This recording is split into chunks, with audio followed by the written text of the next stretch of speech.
200 বছর ধরে আমরা বিএনপি করি, আমাদের বিএনপির পক্ষ থেকে সহযোগিতা পাবেন, বিরোধিতা পাবেন না। দেখেন, দীর্ঘ একটা সময় একসঙ্গে আমরা যুগপৎ রাজনীতি করেছি, জোটবদ্ধ রাজনীতি করেছি, আন্দোলন করেছি, সরকার গঠন করেছি। আমি একটি ঐতিহ্যবাহী রাজনৈতিক, ধর্মীয় রাজনৈতিক পরিবারের সন্তান। আমাদের রাজনীতির মুখ্য উদ্দেশ্য হলো আল্লাহর জমিনে আল্লাহর দ্বীন প্রতিষ্ঠিত করা, আল্লাহর জমিনে খেলাফত ব্যবস্থা কায়েম করা। এটাই হলো আমার রাজনীতির মূল দর্শন।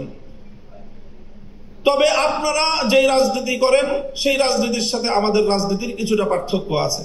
সেই পার্থক্যের জায়গাটুকুও বুঝতে হবে এবং সেখান থেকে আপনাদের দায়িত্ব এবং ভূমিকার কথাও আমি বলছি, আমার বক্তব্য দিয়ে নয়, বরং আপনার নেত্রীর উদ্ধৃতি দিয়ে।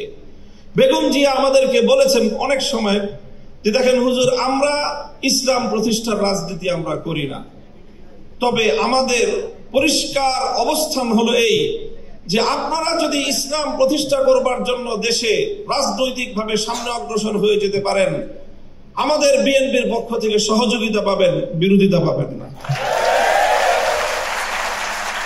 এই যে আজকে হাবিবুল নবী খান সোহেল ভাই যে কথাটা বললেন, অনেকেই বিএনপি এবং আওয়ামী লীগকে এক পাল্লায় পরিমাপ করে।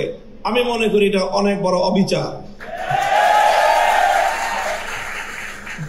আওয়ামী লীগ ইসলামিক রাজনৈতিক সংগঠন নয়, বিএনপিও ইসলামিক রাজনৈতিক সংগঠন নয়, তবে এই দুটির মধ্যে ঐতিহাসিক অনেক ব্যবধান রয়েছে। সেই ব্যবধানটার কথা আমি আরেকটা উদ্ধৃতি দিয়ে একটু স্মরণ করিয়ে দিতে চাই। বাংলাদেশ জাতীয়তাবাদী দলের একজন মরহুম নেতা, সাবেক মন্ত্রী চৌধুরী কামাল ইবনে ইউসুফ, আপনাদের অনেকের নাম মনে থাকার কথা। তার একটা উদ্ধৃতি, তিনি একদিন এক প্রসঙ্গে বলেছিলেন, একটা কথা বলতে গিয়ে বিএনপির প্রতি তার নিজের যে অধিকার, সে অধিকার সাব্যস্ত করতে গিয়ে বলেছিলেন যে, বেটা, আমি 200 বছর ধরে বিএনপি করি। কি বলেছেন? 200 বছর ধরে আমরা বিএনপি করি। আপনাদের অনেকের মনে প্রশ্ন জাগতে পারে, বিএনপি তো প্রতিষ্ঠিতই হলো স্বাধীনতার বেশ পরে, শহীদ জিয়াউর রহমানের হাত ধরে। আর চৌধুরী কামাল ইবনে ইউসুফের বয়স কত? 60-70 বছর। তো বিএনপিও তো 50 বছর আগে জন্ম নেয় নাই। চৌধুরী কামাল ইবনে ইউসুফের বয়সও 50 বছর নয়। তো ওই বেটা কিভাবে 200 বছর ধরে বিএনপি করে? আপনাকে বিএনপির ঐতিহাসিক রাজনৈতিক ধারাটাকে আপনাদের অবশ্যই ধারণ করতে হবে। চৌধুরী কামাল ইবনে ইউসুফের এই বক্তব্যের মূল কথা ছিল এই, যদি আমরা আমাদের এই জনপদের অতীত রাজনীতির ইতিহাস পর্যালোচনা করি, তাহলে সবসময় আমরা এদেশে দুটি ধারা লক্ষ্য করতে পাই।